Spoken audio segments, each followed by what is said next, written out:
What did Falcons do? Rise up. Welcome to Rise Up Reactions, the show where we talk all things Falcons, NFL, Georgia sports, and in general the sports news of the day. I'm your host, Dr. Lee Denning, the Golden Hard Doc, and a lifelong sports fan. So, guys, coming to you today to close out the NFC discussion for predictions. We're going to be closing with the NFC West for 2023 here. So, just a quick dive on these teams. We're going to start with the Rams, move to the Seahawks, 49ers, and Cardinals in that order. To talk about the opponents for this entire division, they are drawing the NFC East, so at some point all these teams are playing the Cowboys, the Eagles, the Giants, and the Commies, and then they also draw the AFC North. Neither of these are easy divisions, with the AFC North having the ever over 500 Steelers, the Browns with possibly a renewed Deshaun Watson, Nick Chubb, and a fairly tough defense overall, one of the better offensive lines in the NFL, and then you've got the Ravens and the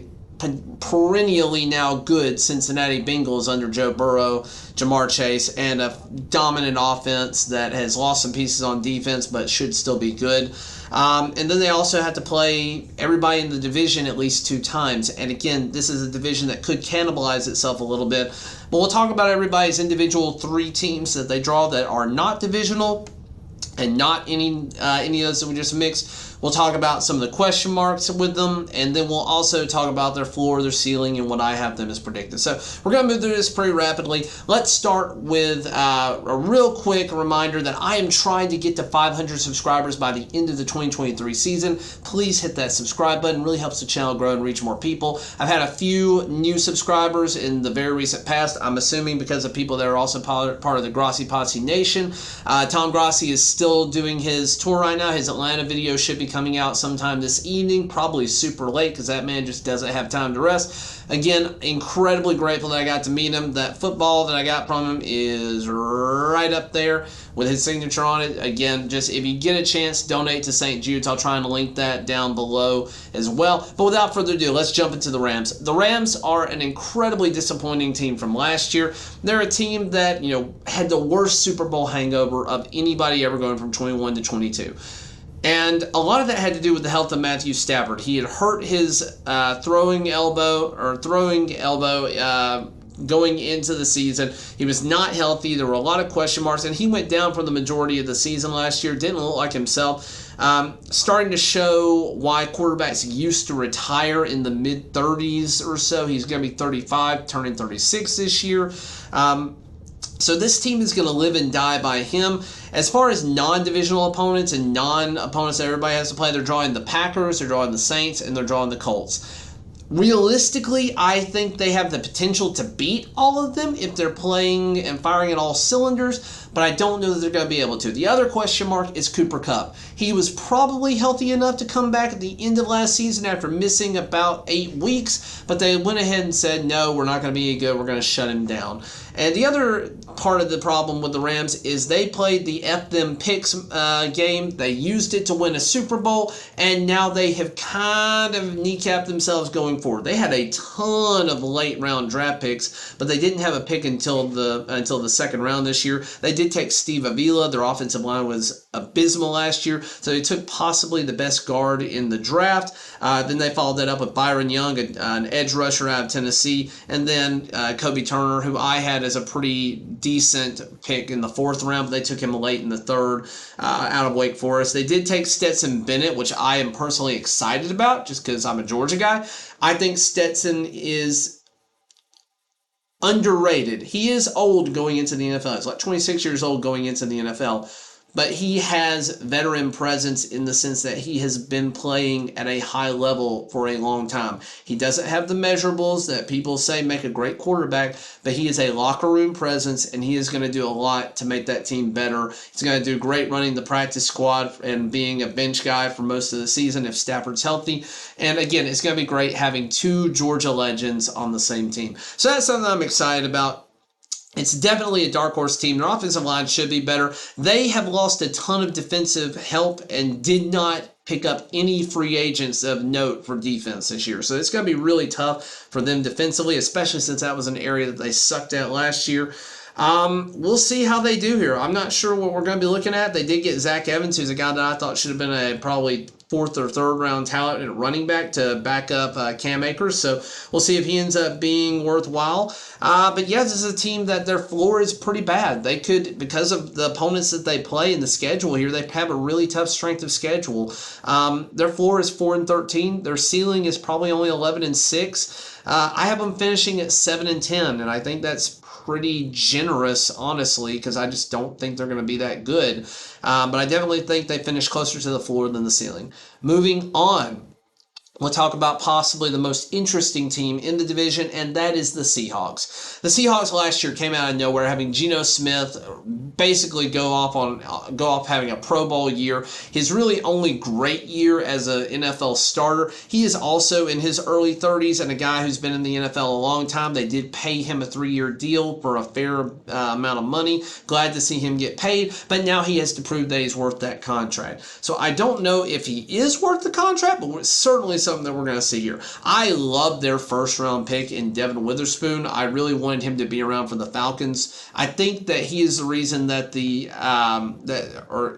him going to the Seahawks is the main reason that the Lions ended up trading back, because I'm pretty sure Devin Witherspoon was their guy, so he was never going to be around for the Falcons. But still, great pick. Love him. I think he's probably the best corner in the draft. I think Christian Gonzalez is a close second. You might be looking at 1A, 1B this year in the rookie rankings. They also got Jackson Smith-Njigba, possibly the best wide receiver in this draft, to add to Tyler Lockett and DK Metcalf. So they are not a team that is hurting for options on offense. They picked up Zach Charbonnet out of UCLA at running back in the late second round. So they're going to be decent there after losing Rashad Penny. And then they also have their star running back last year as well. I can't think of his name off the top of my head right now, but it was the rookie from last year. I don't know why it's eluding me, but we're not going to worry about him and linger on it. But they do have a solid rookie running back or second-year starter as well. His name is just eluding me right now. Anyways, they still draw the same division opponents as everyone else, and they draw the Lions, the Panthers in Week 3, which is very notable because we don't know what the Panthers are going to be in Week 3. And then they also get the Titans, who I think the Titans outplayed themselves last year. I think they're going to be one of the worst teams in the division this year. So I think they get a fairly favorable schedule, all things considered, in this division. So their floor, if things go poorly, if Geno gets hurt, if he is not the same player that he was last season, I'm thinking 6-11 is the absolute floor. Like, I really wanted to give them an extra win here, but I think their ceiling is closer to 12-5, maybe 13-4. They could certainly win some games and surprise some people and get a couple of them in there, but I do have them finishing about 10-7 just because of the difficulty of their schedule overall and the fact that they got to play the 49ers, who, let's move on and talk about the 49ers. What team are we going to get? Are we going to get a team that is firing on all cylinders, that is truly, it doesn't matter what quarterback is playing, Kyle Shanahan's offense will fit any scheme? Or are we going to have injuries? Are we going to have question marks about them all year long? And I don't know the answer to that. But the non-divisional opponents that they draw are the Vikings, the Jags, and the Bucks. And again, I'm not talking about all the others that they get that everybody else gets. But again, NFC East, AFC North, and their divisional opponents plus those guys that we just mentioned. Vikings are probably the most fraudulent team on here. They get to play them because they finished first in their division last year. I think they're going to wipe the floor with the Vikings almost no matter who's in there. The Jags will be a tough team, and the Bucks another fraudulent number 1. Sorry, Bucks fans, I just don't think you're going to be that good with Baker Mayfield or Kyle Trask. It doesn't really matter. I just don't see you being that good. I think this is going to be a really big regression year. We're going to be staying away from Tampa Bay players in the fantasy season when we get to it. But the 49ers, they're going to be rocking on defense. We know their defense is going to be one of the top 5 in the NFL, probably the best in the NFC. And the real question here is Kyle Shanahan's offense conducive to any quarterback?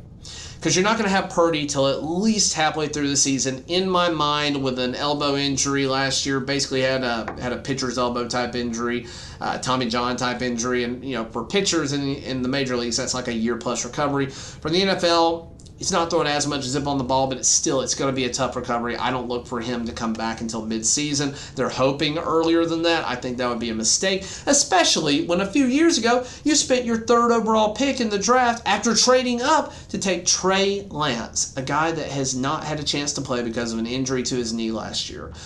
Trey Lance is the biggest dark horse in the NFL right now. I have no idea what you're going to get with him. If he is the 3rd overall caliber player, you're going to be playing much higher to your ceiling. If Purdy is back, you're going to be playing much higher to your ceiling. If Sam Darnold is your starter, I have no clue. I don't know if Kyle Shanahan can unlock the potential of the former 4th overall pick. Or 2nd overall. I guess he was 2nd overall that year. I forgot. I don't know. My floor for them, though, because I still think they're going to be good, I have 9-8 as their floor, so a winning season. I have 14-3 as their ceiling, and I have 12-5 as what I actually predict them going. So I do think they're going to be the winner of this division. I think they're going to make the playoffs. And finally, let's talk about the dumpster fire of the NFL, the retirement home that is burning to the ground as we speak, the Arizona Cardinals. Cardinals were bad last year. They're going to be without Kyler Murray for at least half the season, if not longer, with him having an ACL injury late last year. They would, quite frankly, be stupid to bring him back for anything other than some meaningless games to get a little bit of experience and keep him fresh. And even then, if it looks like he's not back to baseline, pull him. They would be incredibly stupid. You're not making the playoffs this year. It ain't going to happen. You are going to be running with Colt McCoy and Clayton Tune. Now, again, Clayton Tune, unknown out of Houston, being drafted this year. I don't know what you're going to do there, but I just think you could potentially play spoiler to the Seahawks since you played them at the tail end of the year, or maybe the Seahawks rest all their starters and you get a win just to go out of the season because they just don't care. They're locked into whatever position they're in. But I don't have you winning a lot of games. This is going to be a tough year. You draw the Texans, the Falcons, and the Bears. Now, the Texans and the Falcons, you do get at a point in the season where I think that Kyler Murray could be back, and I think that improves your chances tremendously. But I still think both of those teams beat you. And I also think that the Bears will possibly beat you, though you do get them much later in the season. I would look for Kyler Murray to be back by Christmas Eve. So that's a game where it's a complete toss-up. If the Bears are a great team and prove to be something special this year, then I think that that's a game that they certainly could win, and you could lose all those games. I just don't know what you're going to do. Hopkins is gone. You've got nothing for him. You've got a new head coach that we don't know much about. It's not a desirable job, so you don't know what you're going to get there. And this is a team that I think their floor is 2-15. I think their ceiling, after conferring with one of my colleagues, I don't think their ceiling is much more than 6-11. I think you're going to go 3-14, and I think you're going to have the 1st overall pick, and then you're not going to need to take a quarterback. You just paid Kyler Murray, so you're going to go with the best defensive player or the best offensive lineman in the draft. That's what I think you're going to do next year. I'm so sorry, Cardinals fans, but that's how I have it going. So, again, just to recap, I have the 49ers winning it. I have the Seahawks getting 10-7, making the playoffs. The Rams, I don't have making the playoffs, so they certainly could be a dark horse to do so if everything goes well for them. And then I have the Cardinals missing out on everything, being the number 1 overall pick next year, just being a dumpster fire of a team. But that's how I see it. Let me know what you think down in the comments below. Again, thank you to all of my subscribers, the new ones, the old ones. You guys mean a lot to me. Thank you for supporting St. Jude's Children's Hospital for Tom Grossi and his 30 and 30 campaign. And as always, guys, rise up.